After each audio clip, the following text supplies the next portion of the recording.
Hello friends, good evening everybody. Welcome to our YouTube channel Excellent Classes. Friends, आज से हमारे class 10 biology के session शुरू होने वाले हैं. I hope you all are doing great और आगे भी आप लोग अच्छा करेंगे. But before that I would like to introduce myself. I am Tulika and I be taking a biology classes. Now let's get started and I hope कि आपको ये सेशन काफी पसंद आएगा. तो जैसा आप देख रहे हैं कि हमारा पहला चैप्टर है लाइफ प्रोसेसेस. लेकिन लाइफ प्रोसेस के शुरू होने से पहले एक छोटा सा क्वेश्चन है जिसका छोटा सा आंसर है. एक्चुअली आंसर नहीं है, क्वेश्चन ही है. तो क्वेश्चन ये है कि हम किसी ऑब्जेक्ट के बीच में कैसे डिफरेंशिएट करेंगे कि वेदर वो लिविंग है या नॉन लिविंग है, क्या मूवमेंट से या ग्रोथ से. कुछ लोग कहेंगे कि भाई वो कुछ ऑब्जेक्ट है, हम इंसान ही है, कुछ जानवर है वो मूव कर रहे हैं, दौड़ रहे हैं, या कोई साइकिलिंग कर रहा है, कुछ भी बस मूवमेंट हो रहा है तो वो लिविंग है. What about plants? वो तो मूवमेंट नहीं करते, तो क्या वो लिविंग नहीं है? या फिर जो इंसान सो रहा है वो तो मूवमेंट नहीं करता, तो अब वहां भी कुछ कहेंगे कि भाई वो सांस ले रहा है, हम उसे देख पा रहे हैं तो वो जिंदा है, राइट. लेकिन प्लांट, वो तो सांस लेता है बट हम उसे देख तो नहीं पाते, वो विजिबल तो नहीं होता, तो क्या वो नॉन लिविंग है? ऐसा बिल्कुल नहीं है. प्लांट्स के केस में कुछ लोग कहेंगे कि वो ग्रीन है तो वो लिविंग है. ऐसा भी नहीं है. कुछ ऐसे प्लांट्स हैं जिनके लीव्स ग्रीन नहीं है, येलो है, रेड है, अलग अलग कलर्ड के हैं, तो क्या वो लिविंग नहीं है? ऐसा भी नहीं है. चलो अब ग्रोथ के फैक्टर से देखें तो कुछ ऑर्गेनिज्म जो ग्रोथ कर रहे हैं, जैसे हम ही हैं, हमारी हाइट पहले काफी छोटी होती है बचपन में, फिर हम बड़े होते हैं तो वो धीरे धीरे इंक्रीज करता है. प्लांट ही है, वो पहले बहुत छोटा होता है फिर धीरे धीरे धीरे इंक्रीज करता है उसका हाइट, तो चलो इट इज लिविंग. लेकिन अगर हम सैंड के बारे में देखते हैं तो सैंड तो मेरे पास एक नॉन लिविंग ऑब्जेक्ट है, लेकिन अगर उसमें एक्यूमुलेशन हो रही है, एक ही जगह पे बार बार आप सैंड गिराओ, वहां पे इकट्ठा होता है सैंड, उसका मास बढ़ता है, साइज बढ़ती है उसकी, है ना. पहले थोड़े से एरिया में था, फिर आप उसको वहां पे बार बार आप सैंड गिरा रहे हो, वहां एक्यूमुलेशन हो रही है, वो बड़े हो गया साइज में, उसका एरिया बढ़ गया. तो ग्रोथ वहां भी देखने को मिला हमें, पहले छोटा सा एरिया में था, अब बहुत ही बड़े एरिया में जा चुका है. लेकिन वो है तो नॉन लिविंग, हम उसे लिविंग तो नहीं बोलेंगे. तो ग्रोथ और ये मूवमेंट से तो हम किसी को डिफाइन नहीं कर पाएंगे कि भाई वो लिविंग है या नॉन लिविंग है. तो अब हम आते हैं अपने मेन टॉपिक पे, which is life processes. Life processes से हमें पता क्या चलता है? लाइफ प्रोसेस से हमें ये पता चलता है कि हमारे बॉडी में हमारे लाइफ को मेंटेन करने के लिए जो भी प्रोसेस हो रहा है, that is what we call as life processes. ठीक है, हमारे बॉडी को मेंटेन करने के लिए, हमारे लाइफ को मेंटेन करने के लिए हमारा बॉडी जो भी प्रोसेस करता है, और वो प्रोसेस सिर्फ लिविंग ऑर्गेनिज्म में ही होता है. देख लो यहाँ लिखा भी कि the processes that all living organism perform to maintain their life are called as life processes. हमारे बॉडी में 4 कॉमन लाइफ प्रोसेस होती है, या कुछ कॉमन फंक्शंस होते हैं, बेसिक लाइफ प्रोसेस होती है, जिसमें से पहला आता है मेरे पास न्यूट्रिशन, दूसरा आता है मेरे पास रेस्पिरेशन, तीसरा आता है मेरे पास ट्रांसपोर्टेशन, एंड चौथा आता है मेरे पास excretion. Right, I hope it is clearly visible. Now इस स्लाइड में तो पहले हम न्यूट्रिशन के बारे में पढ़ेंगे कि न्यूट्रिशन है क्या, एक एक करके हम सबको डिफाइन करेंगे. तो न्यूट्रिशन की बात करते हैं सबसे पहले. थिंक अबाउट इट कि हमारा बॉडी ग्रोथ है, लाइक हमारे बॉडी में ग्रोथ देखने को मिल रहा है, तो वहां टिश्यूज सेल्स, सेल सबसे बेसिक यूनिट है, राइट. सेल्स के इंटरेक्शन से टिश्यूज बनती हैं, उसके इंटरेक्शन से organ, and then organ system, फिर हमारा पूरा एक कॉम्प्लेक्स बॉडी बन के रेडी होता है. तो वो जो सेल है वहां पर चलती है रिपेयरमेंट की प्रोसेस, वहां होता है ग्रोथ, उसके बाद ही टिश्यू में, ऑर्गन सिस्टम में ग्रोथ देखने को हमें मिलती है, राइट. तो वो जो ग्रोथ हो रहा है वहां, या जो टिश्यू की रिपेयरमेंट हो रही है वहां, उसके लिए एनर्जी की जरूरत पड़ती है. वो एनर्जी हमारे बॉडी को कहाँ से मिलेगा? तो वो आउटसाइड एनवायरनमेंट से मिलेगा. किस फॉर्म में मिलेगा? तो वो फूड के फॉर्म में मिलेगा. जो हम फूड खाते हैं उसमें लोड्स ऑफ न्यूट्रिशन होती है, राइट. उससे हम कहते हैं कि हम वहां से न्यूट्रिएंट ले रहे हैं. अब थिंक अबाउट इट कि हमारा लाइफ अर्थ पे डिपेंडेंट है. अर्थ अल्टीमेटली कार्बन बेस्ड सोर्सेस पे डिपेंडेंट है, ठीक है. तो जो हम फूड खाते हैं उसमें मोस्टली कार्बन बेस्ड सोर्सेस ही होती है. अब वो वेरिएबल फॉर्म्स में होंगी, क्योंकि हम एनवायरनमेंट को कंट्रोल नहीं करते, बट एनवायरनमेंट हमें कंट्रोल जरूर करता है. तो एनवायरनमेंट में जो प्रेजेंट है हम उसे ही खाते हैं, ठीक है. तो that is what we call as nutrition. अब रेस्पिरेशन क्या है? तो हमने फूड तो खा लिया, लेकिन उसे ब्रेक डाउन करेंगे तो हमारे बॉडी को एनर्जी मिलेगी एटीपी के फॉर्म में। इतना तो पता ही होगा आप लोगों को, या ना पता है तो हम आगे भी पढ़ेंगे कि हमारे बॉडी में जो एनर्जी की प्रेजेंस है वो एटीपी के फॉर्म में होती है। तो वो बॉडी को एनर्जी मिलेगी कहाँ से? वो प्रोसेस होता है मेरे पास, रेस्पिरेशन की प्रोसेस होती है वो, ठीक है। न्यूट्रिशन में हमने फूड इनटेक करा, फूड हमारे बॉडी में गया, कॉम्प्लेक्स फॉर्म में हमने फूड खाया, तो उसे हम छोटे छोटे पार्टिकल्स में तोड़ेंगे, ठीक है। वो प्रोसेस होता है रेस्पिरेशन। अब कुछ ऑर्गेनिज्म ऐसे होते हैं जो रेस्पिरेशन परफॉर्म करने के लिए ऑक्सीजन की डिमांड रखते हैं, और कुछ ऐसे होते हैं जिन्हें बिना ऑक्सीजन के भी, अगर ऑक्सीजन ना भी मिले तो भी वो रेस्पिरेशन कर पाते हैं, राइट। तो जो भी ऐसे ऑर्गेनिज्म हैं जो ऑक्सीजन की डिमांड रखते हैं, हम उसे एरोबिक ऑर्गेनिज्म कहते हैं, या वो प्रोसेस को हम लोग एरोबिक रेस्पिरेशन कहते हैं, एंड द वाइस वर्सा, जिसे हम लोग एनारोबिक रेस्पिरेशन कहते हैं। अब ट्रांसपोर्टेशन क्या है? तो सोचो कि हमने फूड खाया, उसे तोड़ दिया, अब क्या वो एक ही पार्ट पे स्टोर रहेगा? तो नहीं, हमारे बॉडी के सारे सेल्स रिपेयर हो रहे होते हैं, सारे सेल्स में ग्रोथ देखने को मिल रही होती है। तो उस पार्ट पे जहां पे रेस्पिरेशन की परफॉर्मेंस हुई है, वहां से सारी जो पार्टिकल्स है वो हमारे ब्लड स्ट्रीम में जाएंगे, अल्टीमेटली वो सारे सेल्स को मिलेंगे, राइट।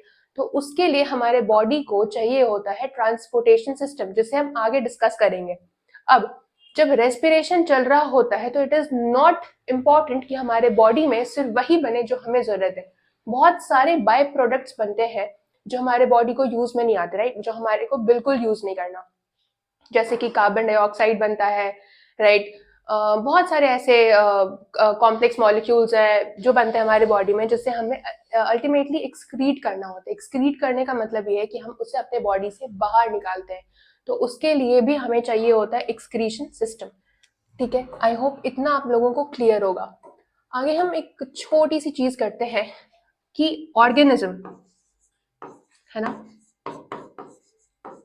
ऑर्गेनिज्म ये मेरे पास दो तरीके की होती है। पहला आता है मेरे पास यूनिसेल्युलर, ठीक है। दूसरा आता है मेरे पास multi cellular.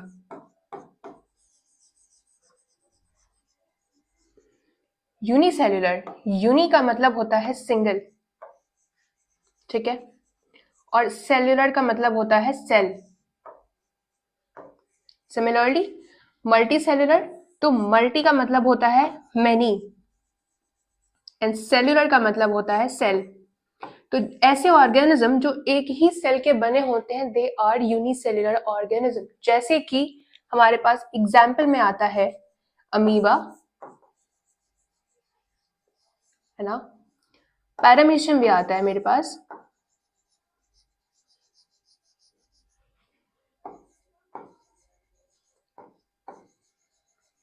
And etcetera. Multi में तो एनिमल्स ही आती है, ह्यूमन बींग्स, प्लांट्स एटसेट्रा, ठीक है, ह्यूमन बींग्स एटसेट्रा। तो पहले हम लोग देखेंगे यूनिसेल्युलर ऑर्गेनिज्म के बारे में। एक सेल से बना होता है, तो वो एक ही सेल इतने सारे प्रोसेस करते हैं, nutrition, respiration, transportation and finally excretion. तो इतने सारे प्रोसेस और सिर्फ एक सेल, कैसे? क्यों? क्योंकि अगर हम अमीबा ही देखें, अगर हम अमीबा को ही देखें, अमीबा की कोई डेफिनेट शेप नहीं होती, तो आप उसे कैसे भी बनाओ, ठीक है। ये हमारा अमीबा है ना, और ये प्रेजेंट है, और ये प्रेजेंट है वाटर में। तो जो इसकी सरफेस है ना, अमीबा की जो सरफेस है, outer surface, this surface is in this surface is in direct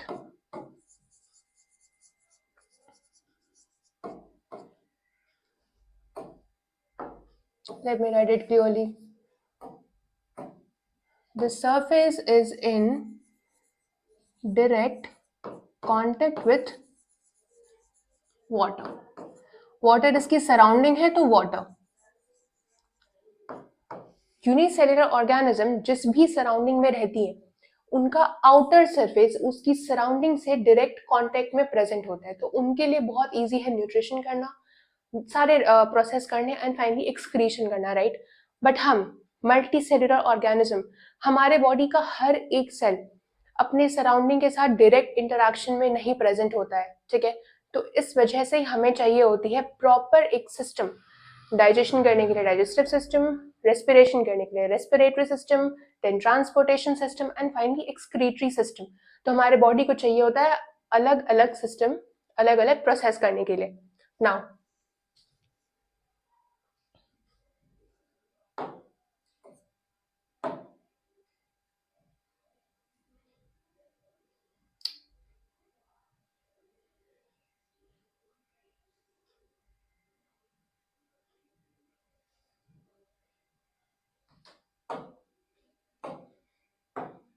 now पहले हम पढ़ेंगे न्यूट्रिशन के बारे में।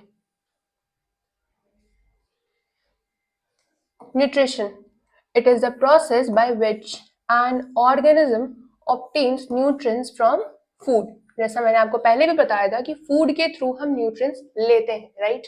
किस लिए लेते हैं? ताकि टिश्यू रिपेयर करने के लिए जो हमें एनर्जी की जरूरत पड़ती है हम उसे फूड से यूटिलाइज कर पाए, ठीक है। न्यूट्रिएंट्स क्या है मेरे पास? Nutrients are substances required for growth and maintenance, providing energy to the organism।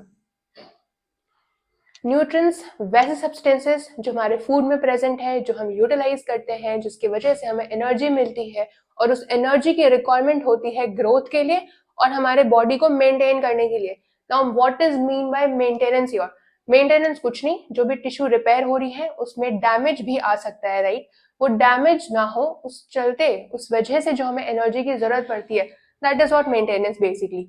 Now organism can obtain food through different processes. कुछ प्लांट से ले सकते हैं और कुछ अदर लाइक बैक्टीरियाज हैं, यू नो, जैसे कि प्लांट्स है मेरे पास और मेरे पास कुछ बैक्टीरियाज होते हैं जिसमें क्लोरोफिल नाम का एक पिगमेंट प्रेजेंट होता है जो फूड को फोटोसिंथेसिस के यूज से बना सकता है खुद ही। अब व्हाट इज क्लोरोफिल, क्लोरोफिल कहाँ प्रेजेंट है ये हम आगे डिस्कस करेंगे।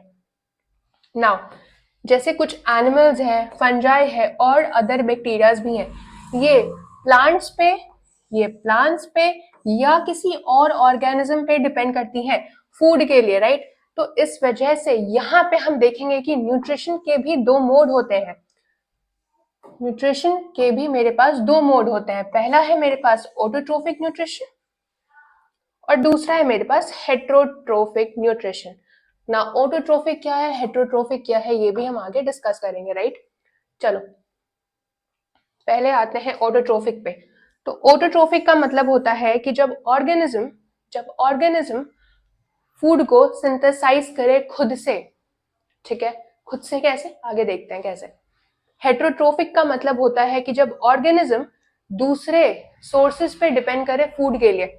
जैसे हमने यहाँ देखा कि कुछ ऑर्गेनिज्म है, कुछ एनिमल्स हैं, कुछ फंजाई हैं, कुछ बैक्टीरिया है जो कि प्लांट पे डिपेंड करेंगे फूड के लिए या किसी दूसरे ऑर्गेनिज्म पे डिपेंड करेंगे फूड के लिए। अगर हम अपनी बात देखें तो हम वेजिटेबल्स भी खा सकते हैं तो हम प्लांट पे डिपेंडेंट है, या हम मीट भी खा सकते हैं तो हम एनिमल्स पे डिपेंडेंट है तो हम हेट्रोट्रोफिक है। लेकिन अगर हम प्लांट को देखें तो वो सनलाइट पे डिपेंडेंट है, वो वाटर पे डिपेंडेंट है ना, वो कार्बन डाइऑक्साइड पे डिपेंडेंट है, carbon based source carbon dioxide पे डिपेंडेंट है, तो वो मीट तो नहीं खा सकते वो, तो वो ऑटोट्रोफिक है। वो अपना खाना खुद बनाते हैं, अपने लीव्स में वो अपना खाना खुद बनाते हैं। अब कैसे बनाते हैं वो हम आगे देखते हैं, ठीक है।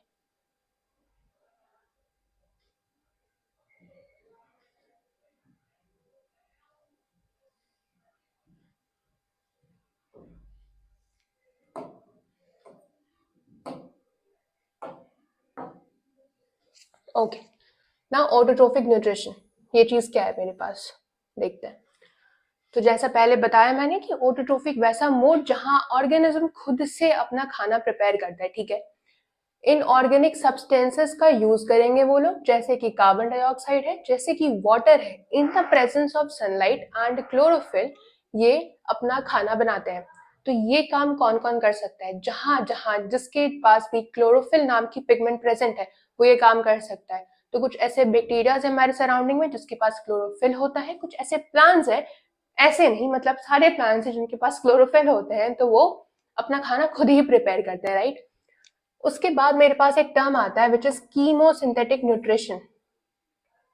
फ्रेंड्स, ऑटोट्रोफिक न्यूट्रिशन में मेरे पास लाइट की यूज होती है। कीमोसिंथेटिक न्यूट्रिशन में जैसा कि हम देख रहे हैं कि यहाँ कीमो वर्ड लिखा है, कीमो का मतलब होता है केमिकल, ठीक है। तो ऐसा न्यूट्रिशन जहाँ पे केमिकल एनर्जी की यूज है वो है मेरे पास कीमोसिंथेटिक न्यूट्रिशन, ठीक है। ये इसमें केमिकल एनर्जी की यूटिलाइजेशन होगी फूड को प्रिपेयर करने में।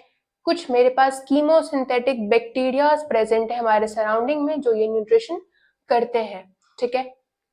Okay, now photosynthesis uses sunlight to create food and chemosynthetic is uses chemical energy to create food, ठीक है। हम आगे बढ़ेंगे।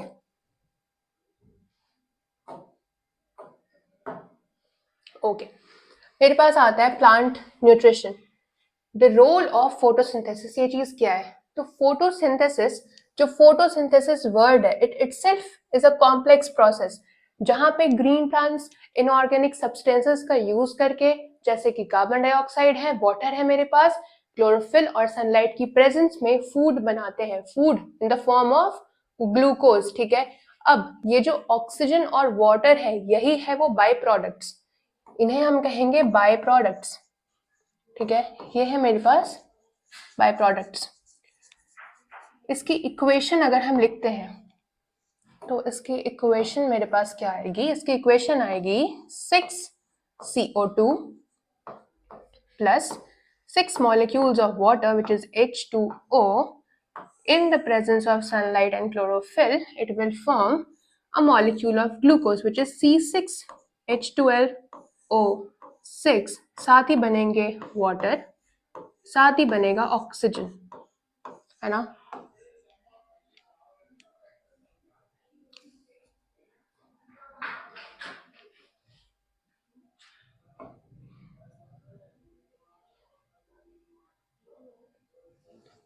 ओके, कुछ अमाउंट्स में वाटर मेरे पास बन जाता है तो हम लोग लिख सकते हैं, उसे नहीं, ठीक है। In the presence of sunlight, the presence of sunlight and chlorophyll. अच्छा, कुछ बुक्स में सनलाइट को ऐसे भी डिनोट करते हैं एच न्यू करके।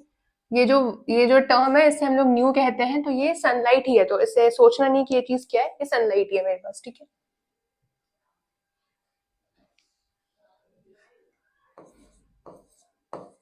ओके, नाउ होता क्या है इसमें? जो carbohydrates produced are used for energy with excess stored as internal energy reserves for later use. क्या है?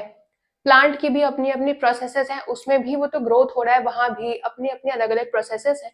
तो ये जो मेरे पास ग्लूकोज बन के रेडी हुआ है ये है एनर्जी का सोर्स, यहीं से प्लांट अपना एनर्जी सारा यूज करेगा। अब जरूरी नहीं है कि जितना खाना बनाया है उसने वो सारा का सारा एक बार में वो यूज कर ले, बिल्कुल भी जरूरी नहीं है। मान लेते हैं कि इसका 50% एनर्जी उसने यूज किया, ठीक है। जो इसका 50% है वो इसने यूज किया, 50% इज बीइंग यूज्ड हियर। जो बचा हुआ मेरे पास 50%, जो बचा हुआ मेरे पास 50% है, प्लांट क्या करेगा? इसे स्टोर कर लेगा, ठीक है। प्लांट इसे स्टोर कर लेगा इन the form of starch. Plant will store this 50% food in the form of starch, जो लेटर अपने यूज पे जहां भी उसकी यूज होगी वो यूज हो जाएगा, राइट। ओके, नाउ इसकी हम प्रोसेस देखते हैं। Sunlight it provides energy. CO2 और H2O ये तो मेरे पास रॉ मटेरियल्स ही हैं जो मेरे पास इनऑर्गेनिक है ना। दीज आर इनऑर्गेनिक सब्सटेंसेस, ये मेरे पास इनऑर्गेनिक है। Okay, now chlorophyll, this facilitates reaction. Finally मेरे पास ग्लूकोज और ऑक्सीजन बन के रेडी हो जाता है विच आर एंड प्रोडक्ट्स, ठीक है। कुछ हम क्लोरोफिल के बारे में देख लेते हैं। Okay, chloroplast, the site of photosynthesis. Now chloroplast present कहाँ है? ये क्लोरोप्लास्ट होता है लीफ में, और इसी क्लोरोप्लास्ट, बेसिकली क्लोरोप्लास्ट एक सेल ऑर्गेनल है जो कि लीफ में प्रेजेंट होता है, और इसलिए हम लोग इसको लीफ को किचन बोलते हैं, जहाँ पे खाना बन रहा होता है, राइट। ये क्लोरोप्लास्ट ऑर्गेनल जो है हम इसे किचन बोल सकते हैं, ठीक है, ओके। इसी क्लोरोप्लास्ट में प्रेजेंट होता है मेरे पास क्लोरोफिल, जिसके वजह से फोटोसिंथेसिस फैसिलिटेट होती है, जिसकी वजह से फोटोसिंथेसिस में इनिशिएशन मिलती है। बेसिकली क्लोरोफिल है ना, क्लोरोफिल ये है मेरे पास फोटोसिंथेसिस का प्राइमरी साइट। ये क्यों है प्राइमरी साइट? क्योंकि these organelles are present in photosynthetic cells of green plants and contain the light absorbing pigment which is chlorophyll। जैसे मैंने बोला कि लीफ पे सनलाइट पड़ती है, राइट, तो उसे एब्जॉर्ब करने के लिए कुछ तो प्रेजेंट होगा ना लीफ में, तभी तो आगे की काम होगी। तो क्लोरोफिल वही पिगमेंट है जो कहाँ प्रेजेंट है, क्लोरोप्लास्ट में प्रेजेंट है, और क्लोरोप्लास्ट कहाँ है, लीफ में प्रेजेंट है, ठीक है। हम देखते हैं, ओके। यहाँ लिखा है कि carbon dioxide enters through stomata. अब स्टोमाटा क्या है? बेसिकली स्टोमाटा हमारे छोटे छोटे पोर्स होते हैं, जिसकी वजह से गैसियस एक्सचेंज हो सकता है हमारे लीफ में। अब ये पोर प्रेजेंट होता है गार्ड सेल के अंदर, हम देखेंगे।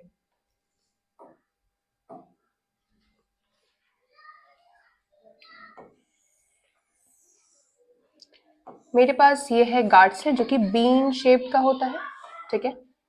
ये है मेरे पास गार्ड सेल।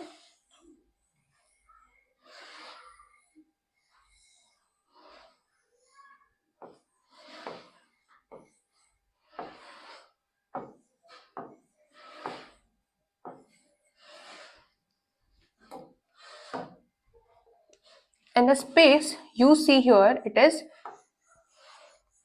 stomatal pore, और इसके थ्रू ही गैसियस एक्सचेंज होती है, ठीक है। सेकंड आता है मेरे पास वाटर। जो भी मेरे रॉ मटेरियल्स है मैं उसे डिस्कस कर रही हूँ। तो सेकंड मेरे पास आता है वाटर। ये वाटर कहाँ से होगा? तो हमारे प्लांट से प्रेजेंट है रूट्स। हम पानी भी तो सॉइल में डालते हैं ना, है ना। पानी सॉइल में गया, वहां पे उसके पार्टिकल्स प्रेजेंट है, रूट्स फैले हुए हैं, रूट्स पानी को वहां से एब्जॉर्ब कर लेगा। Third which is sunlight. ये तो मेरे पास एनर्जी सोर्स ही है, और ये डायरेक्टली सन से पड़ती है लीव्स पे। लीव्स पे प्रेजेंट है chlorophyll, chloroplast and chlorophyll, and then finally वो एब्जॉर्ब कर लेगा उसे। ये मेरे पास है chlorophyll which traps solar energy, ठीक है। ये मेरे पास लीफ का एक क्रॉस सेक्शन है। ये मेरे पास एक लीफ का क्रॉस सेक्शन है। क्रॉस सेक्शन कहने से मतलब है कि मैंने लीफ को इस तरीके से कट किया है कि उसके अंदर की पोर्शंस, उसके अंदर क्या क्या प्रेजेंट है वो हमें देखने को मिल रहा है, ठीक है। ये यहाँ से यहाँ तक जो भी चीजें हैं वो इस छोटे से पोर्शन को मैंने इनलार्ज करा है। छोटे से पोर्शन को इस पिक्चर ने इनलार्ज किया है बेसिकली, राइट। तो ये क्यूटिकल लेयर प्रेजेंट है। ये क्यूटिकल लेयर करता क्या है कि एक्सेस वाटर की कहीं लॉस ना हो जाए, राइट। ट्रांसपिरेशन होता है, आगे हम डिस्कस करेंगे।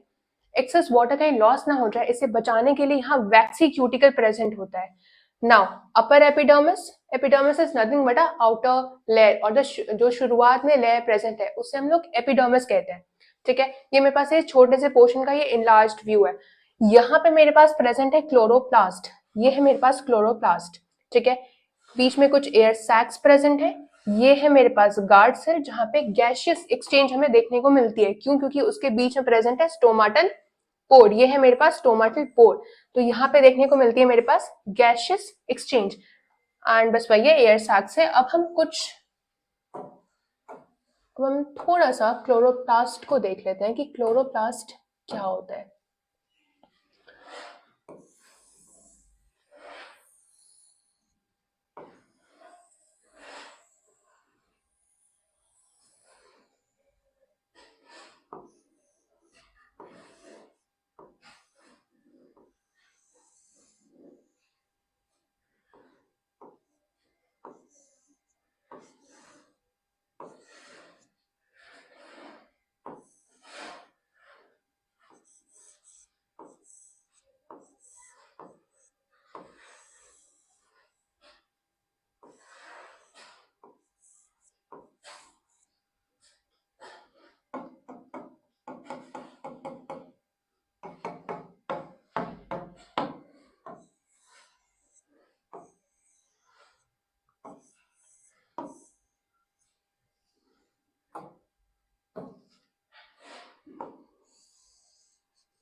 तो ये है मेरे पास क्लोरोप्लास्ट का एक छोटा सा डायग्राम, ठीक है।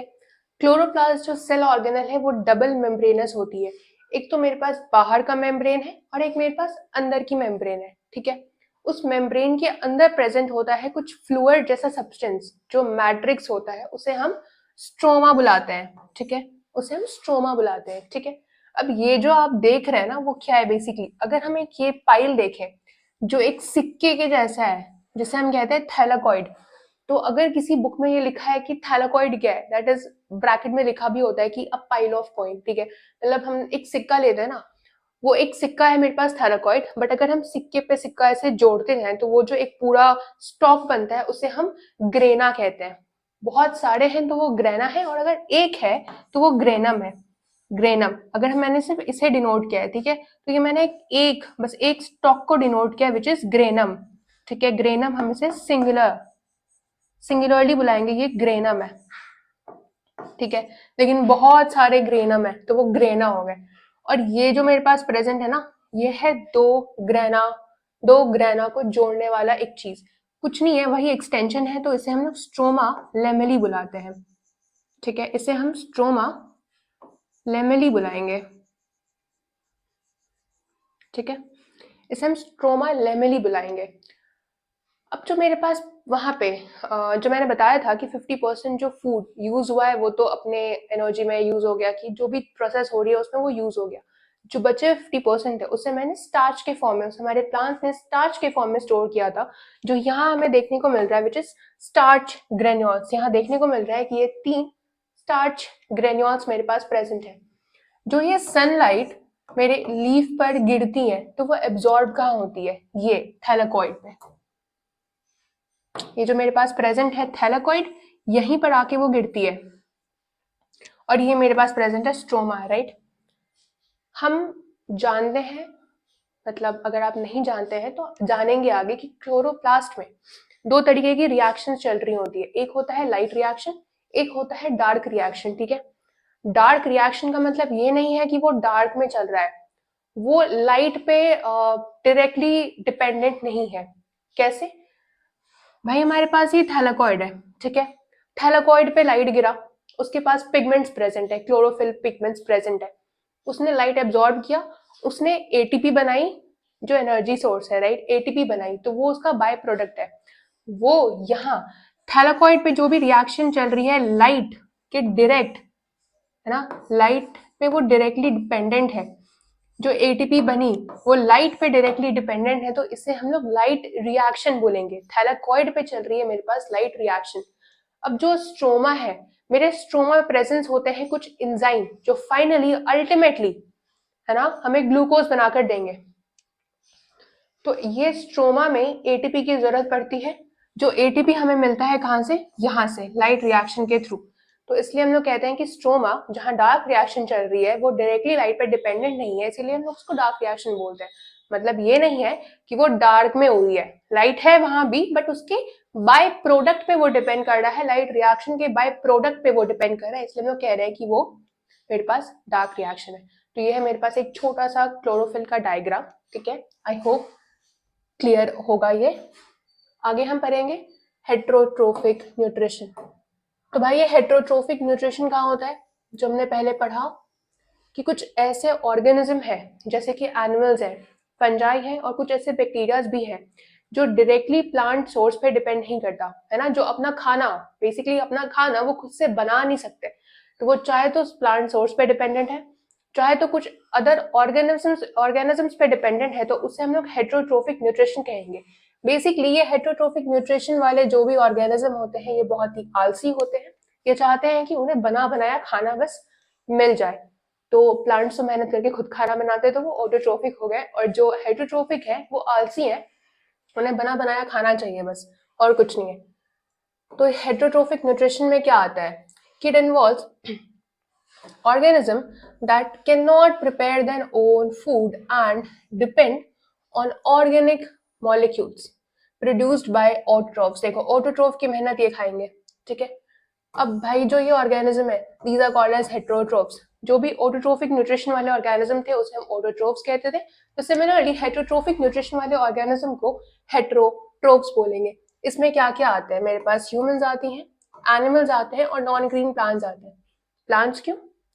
नॉन ग्रीन प्लांट्स, क्लोरोफिल पे जो पिगमेंट्स है वो उसे ग्रीन कलर देती है, तो उसके पास क्लोरोफिल है तो वो लाइट एब्जॉर्ब कर पाएगा। बट जो ऐसे प्लांट्स हैं जिनके पास ग्रीन कलर नहीं होती, राइट, वहां पे क्लोरोफिल की प्रेजेंस नहीं होती, वहां पे कुछ अदर पिगमेंट्स होती है। हमारे प्लांट के पास सिर्फ क्लोरोफिल ही नहीं है, ज़ैंथोफिल, कैरोटेनॉइड्स, बहुत अदर अदर काइंड के पिगमेंट्स है, उनकी वजह से अलग अलग कलर हमें देखने को मिलता है। तो जो भी ऐसे प्लांट हैं जहाँ अलग कलर्स के लीव्स है ना, जहाँ पे क्लोरोफिल प्रेजेंट नहीं है, वो होती है मेरे पास नॉन ग्रीन प्लांट, और वो भी हेट्रोट्रोफिक न्यूट्रिशन ही करती है। ठीक है, हेट्रोट्रोफ्स अब एनर्जी लेंगे कैसे? उनके पास अलग अलग मेथड्स होती है, जैसे कि होलोजोइक, जैसे कि सेप्रोट्रोफिक, जैसे कि पैरासिटिक। होलोजोइक का मतलब क्या है? कॉम्प्लेक्स फूड मॉलिक्यूल्स को खुद से खाना। जैसे हम होलोजोइक न्यूट्रिशन करते हैं, हम एनिमल्स जो है, मतलब animals in sense, yes animals only, human beings, animals जो भी है, वो खुद खाना खाते हैं, ठीक है, उन्हें हम इंजेस्ट कर रहे होते हैं, तो वो है मेरे पास होलोजोइक न्यूट्रिशन। सेप्रोट्रोफिक क्या होता है?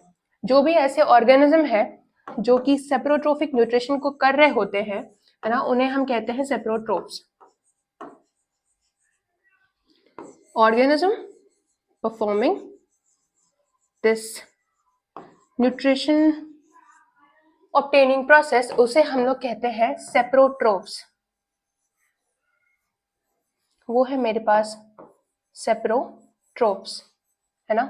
Okay, feeding on dead matter, जो सड़े गले मैटर है, जैसे कि पत्ते होते हैं सड़े गले से, वुड होती है ना, जो भी सड़े गले चीजें हैं उस पे जो भी ऑर्गेनिज्म फीड कर रहा है, वहां से जो भी चीजें न्यूट्रिशन, जहां वो आई मीन टू से जहां भी ऐसे ऑर्गेनिज्म आपको देखने को मिले जो सड़े गले चीजों पे फीड कर रहा है, वहां से एनर्जी ऑब्टेन कर रहा है, वो है मेरे पास सेप्रोट्रोफिक या सेप्रोट्रोप्स, राइट। पैरासिटिक का मतलब क्या होता है? पैरासाइट्स, पैरासाइट्स वो ऑर्गेनिज्म जो पैरासिटिक न्यूट्रिशन फॉलो करती है, और पैरासाइट्स को हमेशा एक होस्ट की जरूरत पड़ती है। पैरासाइट्स वैसे ऑर्गेनिज्म है जो अपने होस्ट को मारते तो नहीं है, लेकिन उनका सारा न्यूट्रिशन वो ले सकते हैं।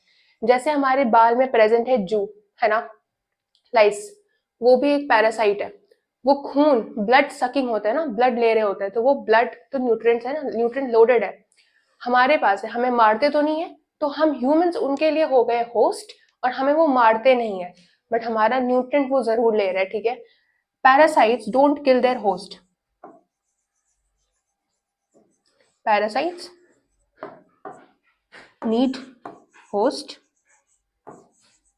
होस्ट ऑर्गेनिज्म, ठीक है, और वो उन्हें मारते बिल्कुल नहीं है, लेकिन उनसे न्यूट्रिशन उनका जरूर ले लेंगे, ठीक है।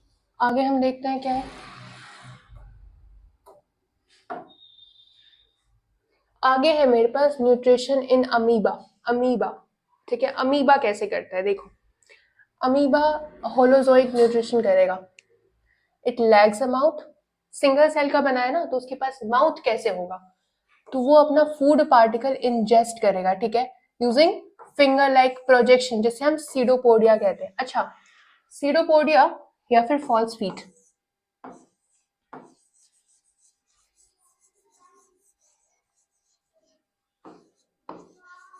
सीडोपोडिया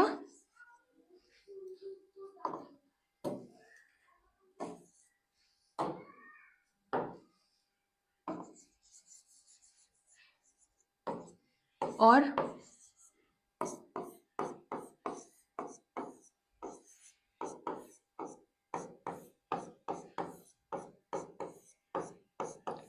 सीडोपोडिया और फॉल्स फीट। अब होता क्या है बेसिकली, ये pseudopodia is used to form a food vacuole. Food vacuole क्या है? अमीबा प्रेजेंट है वाटर में, कोई फूड आया, उसने सेंस किया कि कुछ मेरे आसपास है मेरे खाने लायक, ठीक है, तो वो एक फॉल्स फिंगर लाइक प्रोजेक्शन बनाएगा, बेसिकली एक ट्रैप बनाएगा उस फूड के अराउंड, ठीक है, धीरे धीरे धीरे करके वो फूड को इनगल्फ कर लेगा, और वही होता है मेरे पास फूड वैक्यूल। अब इस वैक्यूल के अंदर क्या हो रहा होता है? तो जो भी उसने कॉम्प्लेक्स फूड लिया है उसे वो सॉल्युबल फॉर्म्स में तोड़ देगा, ठीक है, और ये चीजें जो जो रिएक्शंस है वो चल रही होती है साइटोप्लाज्म में, जो भी प्रोसेस है वो चल रहा होता है उसका साइटोप्लाज्म में, ठीक है। अब जो भी अनडाइजेस्टेड मटेरियल है, कुछ तो बाय प्रोडक्ट वो भी बनाएगा, सॉरी बाय प्रोडक्ट नहीं, जो भी उसने खाना खाया, ठीक है, कुछ पचा लिया, और जो पचाने के बाद की चीजें बचती है उसके बॉडी में, वो अनडाइजेस्टेड मटेरियल है, जो फाइनली वो अपने सेल मेम्ब्रेन के थ्रू रिमूव कर देगा, ठीक है। सेल मेम्ब्रेन भी उसके वाटर से कांटेक्ट में होती है, तो उनके पास कोई भारी बात नहीं है, वो आराम से उसे एक्सक्रीट कर देंगे। तो मेरे पास 4 प्रोसेस है। पहला आता है मेरे पास इंजेशन, जब अमीबा फूड पार्टिकल लेगा। दूसरा मेरे पास आता है डाइजेशन, जब अमीबा फूड पार्टिकल को छोटे छोटे पीसेस में, छोटे छोटे सॉल्युबल मॉलिक्यूल्स में तोड़ेगा, और वो अपने बॉडी साइटोप्लाज्म में प्रेजेंट हो रहे रिएक्शंस के थ्रू वो उसे एब्जॉर्ब करेगा। फिर मेरे पास आता है एब्जॉर्प्शन, सेम बात, जो भी फूड उसने तोड़ा सॉल्युबल फॉर्म में वो उसे बॉडी में एब्जॉर्ब करेगा। फिर मेरे पास आता है इजेशन, इजेशन और एक्सक्रीशन सेम चीजें हैं, जो भी अनडाइजेस्टेड मॉलिक्यूल बच गया उसके पास वो उसे एक्सक्रीट आउट कर देगा, क्योंकि उसे उसकी नीड बिल्कुल भी नहीं है। As I said earlier, amoeba की कुछ डेफिनेट शेप नहीं होती, आप उसे कैसा भी बनाओ, यही है वो। देखो मेरे पास एक फूड पार्टिकल आया, ये अमीबा ने अपना शेप चेंज किया और एक फॉल्स ट्रैप उसके लिए बनाना शुरू कर दिया, ठीक है। धीरे धीरे धीरे उस फूड पार्टिकल को उसने इनगल्फ किया, और यही मेरे पास बन गया है फूड वैक्यूल, ठीक है। ये मेरे पास बन गया है फूड वैक्यूल, ये फूड पार्टिकल यहाँ अंदर आ चुका है। अब यहाँ रिएक्शंस चलेगी, वहां वो उसे तोड़ेगा, सॉल्युबल मॉलिक्यूल्स में डाइजेस्ट करेगा, एब्जॉर्ब करेगा, और जो भी अनडाइजेस्टेड वेस्ट है, होता क्या है कि सेल मेम्ब्रेन कुछ टूटती हैं, ठीक है, टूट गए यहाँ से सेल मेम्ब्रेन, और जो भी पार्टिकल्स है, जो अनडाइजेस्टेड फूड मॉलिक्यूल्स है, वो वाटर में गया, एंड फाइनली वो अपना शेप वापस रीगेन कर देगा। तो ये होता है अमीबा में।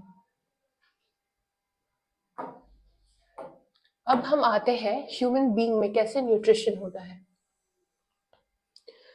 तो ह्यूमन बीइंग एक मल्टी सेल्यूलर ऑर्गेनिज्म है, उसके पास एक प्रॉपर डाइजेस्टिव सिस्टम प्रेजेंट है, फूड को लेने के लिए, उसे डाइजेस्ट करने के लिए, एब्जॉर्ब करने के लिए, एसिमिलेट करने के लिए, एंड फाइनली एक्सक्रीट आउट करने के लिए, ठीक है। ओके, तो ह्यूमंस में फूड की इनटेक होती है, डाइजेशन होता है, कैसे? डाइजेस्टिव सिस्टम के थ्रू, डाइजेस्टिव सिस्टम के थ्रू। डाइजेशन एक कैटाबॉलिक प्रोसेस है। कैटाबॉलिक का मतलब क्या है? हम जो भी फूड मॉलिक्यूल्स लेते हैं वो एक कॉम्प्लेक्स फॉर्म में होता है, तो इस कॉम्प्लेक्स फॉर्म को हमें तोड़ना होता है छोटे छोटे छोटे सॉल्युबल पार्टिकल्स में, ठीक है, सॉल्युबल पार्टिकल्स में से तोड़ना होता है। This is what the catabolism is, ठीक है, this is what the catabolism is. इसलिए हम कहते हैं कि डाइजेशन मेरा एक कैटाबॉलिक प्रोसेस है। यहाँ लिखा भी है कि where complex food components are break down into simpler forms with the help of hydrolytic enzymes. अब भाई ये एंजाइम्स कहाँ से आएगा मेरे पास? तो हम फूड लेते हैं, माउथ में भी एक ग्लैंड, बेसिकली एंजाइम्स ग्लैंड से सिक्रीट होती है, सलाइवरी ग्लैंड प्रेजेंट होता है, फिर वो ईसोफेगस के थ्रू हमारे स्टमक में जाएगा, वहां भी गैस्ट्रिक ग्लैंड प्रेजेंट है, देन पैंक्रियाज में भी ग्लैंड्स हैं, आगे स्मॉल इंटेस्टाइन में भी सिक्रीट होता है एंजाइम, वहां से फाइनली, है ना, इस तरीके से एंजाइम की सिक्रीशन होती है। ह्यूमन डाइजेस्टिव सिस्टम में क्या क्या प्रेजेंट है मेरे पास? ह्यूमन डाइजेस्टिव सिस्टम में मेरे पास प्रेजेंट एक alimentary canal and associated digestive glands. यही है वो ग्लैंड्स जहां से वेरियस डाइजेस्टिव एंजाइम्स की सेक्रीशन हमें देखने को मिलती है। एंजाइम्स अगर सेक्रीट ना हो तो फूड पार्टिकल्स छोटे छोटे पार्टिकल्स में नहीं टूटेंगे, ठीक है। तो पहला मेरे पास आता है एलिमेंट्री कैनाल, दूसरा आता है डाइजेस्टिव ग्लैंड, एंड तीसरा आता है मेरे पास एंजाइम्स। इसे हम धीरे धीरे करके डिस्कस करेंगे।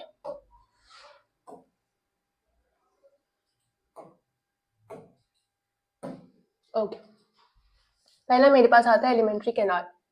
हम इस डायग्राम के थ्रू समझने की कोशिश करेंगे। जब हम फूड लेते हैं तो कहां से? माउथ के थ्रू, माउथ या फिर बकल कैविटी जिससे हम कहते हैं, ये मेरा माउथ है ना, माउथ से या फिर बकल कैविटी से जहां से हम उसे लेते हैं, ये फूड पार्टिकल अंदर गया तो मेरे पास प्रेजेंट है सलाइवा। वो सलाइवा आता कहां से? सलाइवरी ग्लैंड से आता है। हमारे माउथ में प्रेजेंट है सलाइवरी ग्लैंड, बकल कैविटी में प्रेजेंट है सलाइवरी ग्लैंड, जहां से सलाइवा की सिक्रीशन होती है। ये सलाइवा बेसिकली करता क्या है? This salivary gland this salivary glands secretes saliva. और इस सलाइवा का काम क्या है? ये सलाइवा हमारे फूड में प्रेजेंट स्टार्च को तोड़ने का काम करता है, ब्रेक्स स्टार्च, है ना। हम पोटैटो खाते हैं, उसमें स्टार्च प्रेजेंट है। जो भी चीज ऐसा है जिसमें स्टार्च की प्रेजेंस है, हाँ टोटली नहीं डाइजेस्ट करेगा बट हाँ पार्शली जरूर तोड़ देगा। ये जो सलाइवरी ग्लैंड सलाइवा सेक्रीट करता है, ये पार्शली जरूर स्टार्च को तोड़ेगा हमारे माउथ में, ठीक है। अब उसके बाद प्रेजेंट है टंग। तो भाई टंग का क्या काम है? टंग का काम होता है कि फूड को सलाइवा में प्रॉपरली मिक्स कर देना, ठीक है। फिर मेरे पास आता है एक लॉन्ग लॉन्ग लॉन्ग ट्यूब, जिसे हम कहते हैं ईसोफेगस, या फिर ये हमारा है फूड पाइप। ईसोफेगस या फूड पाइप के थ्रू हमारा जो फूड पार्टिकल है वो मेरे स्टमक में आता है ना। ये देखो, ये फूड, ये जो पाइप है ये मेरे स्टमक में खुल रहा है ना। ये तो ये ईसोफेगस जो है, जिसे हम फूड पाइप कहते हैं, उसके थ्रू हमारा फूड पार्टिकल स्टमक में आएगा। ईसोफेगस में पेरिस्टाल्टिक मूवमेंट चलता है। अब ये पेरिस्टाल्टिक मूवमेंट क्या है?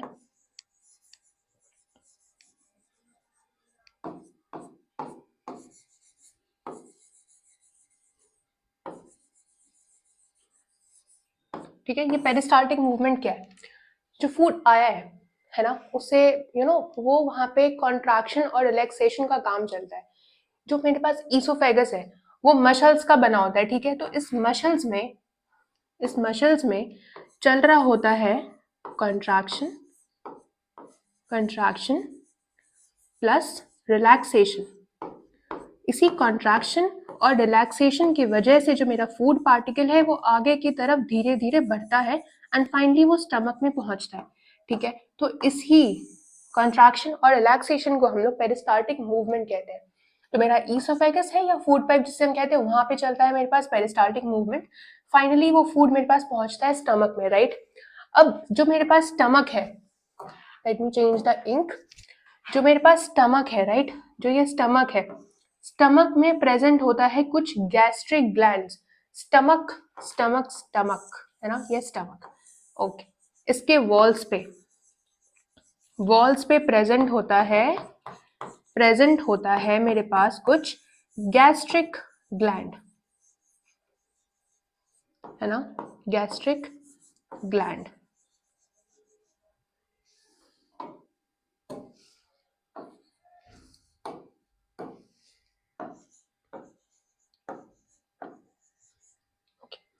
गैस्ट्रिक ग्लैंड से HCl की सेक्रीशन होती है, ठीक है, म्यूकस की सेक्रीशन होती है एंड ट्रिप्सिन, लिपेज, इन सारी चीजों की सेक्रीशन होती है। अलग अलग एंजाइम की अलग अलग काम है। जैसे कि ट्रिप्सिन, ये हमारे प्रोटीन के मॉलिक्यूल को डाइजेस्ट करेगा। हमारे फूड में प्रेजेंट है प्रोटीन, तो वो उसके मॉलिक्यूल को डाइजेस्ट करेगा, राइट। HCl क्यों प्रेजेंट है भाई? वो हमारे फूड के जो मीडियम है उसको एसिडिक बनाता है, राइट। म्यूकस की कोटिंग भी प्रेजेंट होती है हमारे स्टमक के वॉल्स पे, तो क्यों? देखो, HCl एक एसिडिक चीज है, बहुत ही हाईली स्ट्रांगली एसिड है वो, राइट। तो वो हमारे वॉल्स को परफोरेटेड भी तो कर सकता है, हमारे वॉल्स पे घाव भी तो बना सकता है। तो वो चीज ना हो इसलिए हमारे स्टमक में प्रेजेंट है म्यूकस की कोटिंग, जो हमारे स्टमक को उसके एडवर्स इफेक्ट से बचाती है, ठीक है। ये मेरे पास यहाँ पर प्रेजेंट है, ये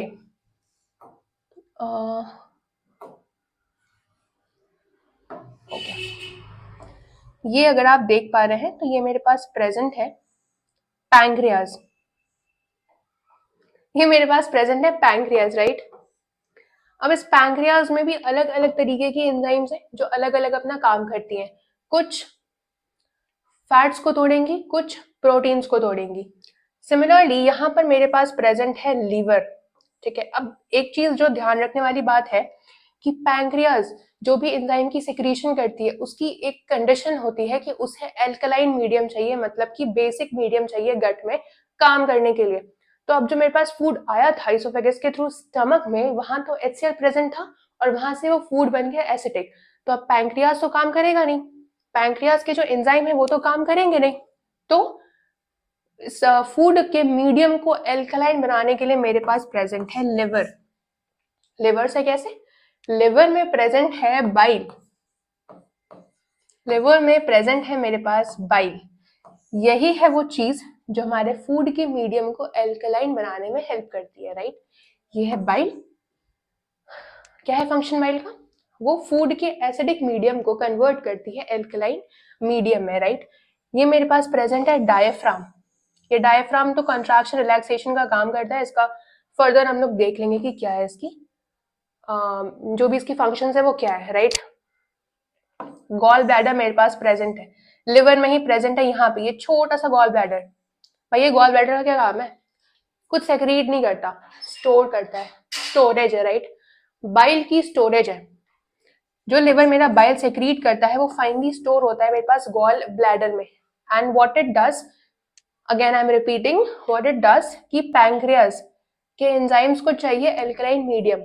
फूड था मेरे पास एसिडिक मीडियम वाला, उसे एल्कलाइन मीडियम में चेंज करने के लिए मेरे पास बाइल की यूज आती है, ठीक है? फाइनली ये फूड गया मेरे पास स्मॉल इंटेस्टाइन में। ये अगर आप देख पा रहे हैं इमेज में, तो ये जो बहुत ही कॉइल्ड स्ट्रक्चर है उसे हम कहते हैं स्मॉल इंटेस्टाइन। अच्छा, स्मॉल इंटेस्टाइन काफी लंबी सी पोर्शन होती है। अब वो आपको इतना छोटा इसीलिए दिख रहा है क्योंकि वो हाईली कॉइल्ड स्ट्रक्चर है। ये मेरे पास प्रेजेंट है लार्ज इंटेस्टाइन, ठीक है? ये मेरे पास प्रेजेंट है लार्ज इंटेस्टाइन और उसके अंदर बहुत ही हाईली कॉइल्ड स्ट्रक्चर है which is called as small intestine. वहां पर चलता है मेरा फाइनल डाइजेशन।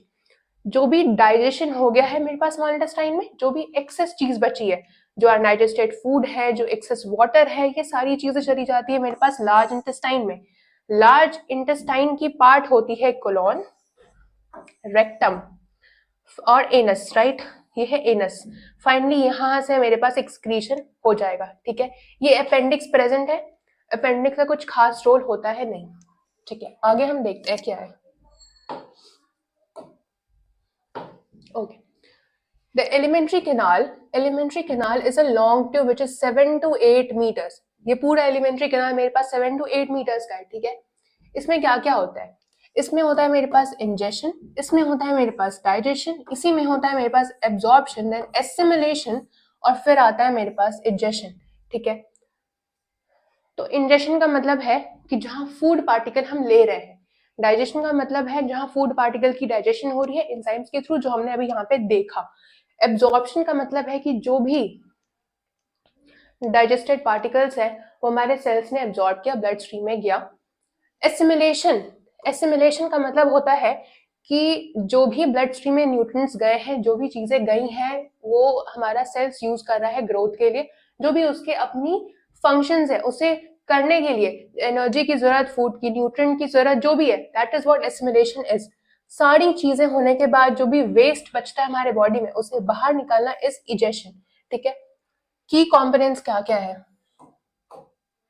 की कॉम्पोनेंट्स है mouth, pharynx, esophagus, stomach, small intestine and large intestine, then rectum and then anus। मैंने यहाँ पे सारे फंक्शंस आपको बता रखे हैं। जो मेरे पास डाइजेस्टिव ग्लैंड्स है वो क्या क्या है? तो मेरे पास पहला आता है सलाइवरी ग्लैंड, जो कि माउथ में ही प्रेजेंट है और वो करता क्या है? वो स्टार्च को तोड़ता है, पार्शली स्टार्च को तोड़ता है। फिर मेरे पास आता है गैस्ट्रिक ग्लैंड, जो प्रेजेंट कहाँ है? मेरे स्टमक में प्रेजेंट है और वहां पे प्रोटीन को तोड़ने के लिए एंजाइम्स है। वहां पे HCl सेक्रीट होती है ताकि वो फूड मीडियम को एसिडिक बना पाए। वहां पे म्यूकस कोटिंग है ताकि वो हमारे HCl से होने वाले जो भी चीजें हैं, जो भी हमारे बॉडी स्टमक को अफेक्ट कर सकती है, हर्टफुल, हमारे स्टमक के लिए बहुत हर्टफुल है, वहां से बचाने का काम करती है म्यूकस कोटिंग। देन मेरे पास लिवर प्रेजेंट है। लिवर क्या करता है भाई? ये बाइल की सेक्रीशन करता है, राइट?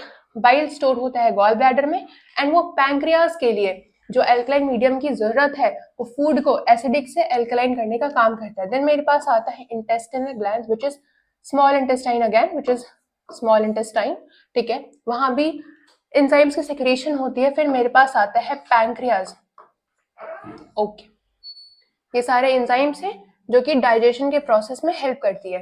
देखो, माउथ में होता है इनटेक एंड ग्राइंडिंग, जो फूड पार्टिकल को हम लोग चूइंग का काम करते हैं, तोड़ते हैं टेथ के थ्रू।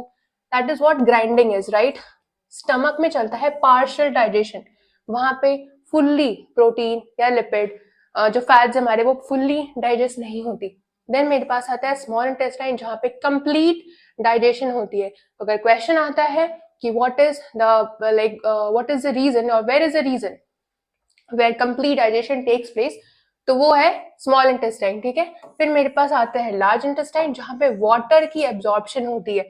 जो मेरे पास एक्सेस वाटर है वो लार्ज इंटेस्टाइन में एब्जॉर्ब हो जाता है, ठीक है। आगे हम देखेंगे क्या है मेरे पास। So sorry,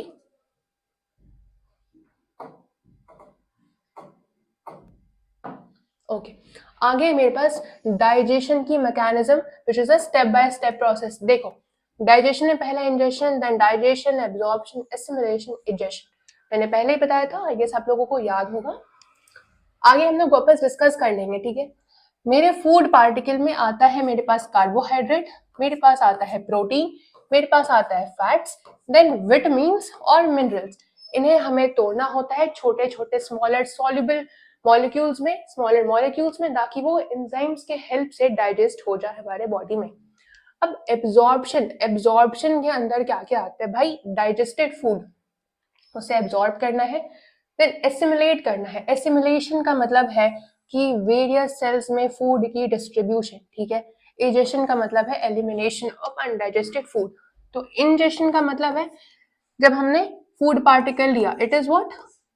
ingestion is intake process, it is a intake process, ठीक है। It is a intake process. Now digestion वही चीज जो हमारी एलिमेंट्री कैनाल में चल रही होती है, जो मेरी यहाँ से, मतलब ये सारी चीजें मेरी बेसिकली एलिमेंट्री कैनाल में ही है, तो ये लिखना अप्रोप्रिएट नहीं होगा यहाँ पे कि डाइजेशन ही सिर्फ एलिमेंट्री कैनाल में चलती है। पूरी प्रोसेस मेरी एलिमेंट्री कैनाल में चल रही होती है। इंजेशन का मतलब मैंने इनटेक किया। डाइजेशन का मतलब कि एंजाइम्स के हेल्प से जो फूड की बड़ी बड़ी पार्टिकल छोटे छोटे पार्टिकल्स में टूटते हैं, that is what digestion is.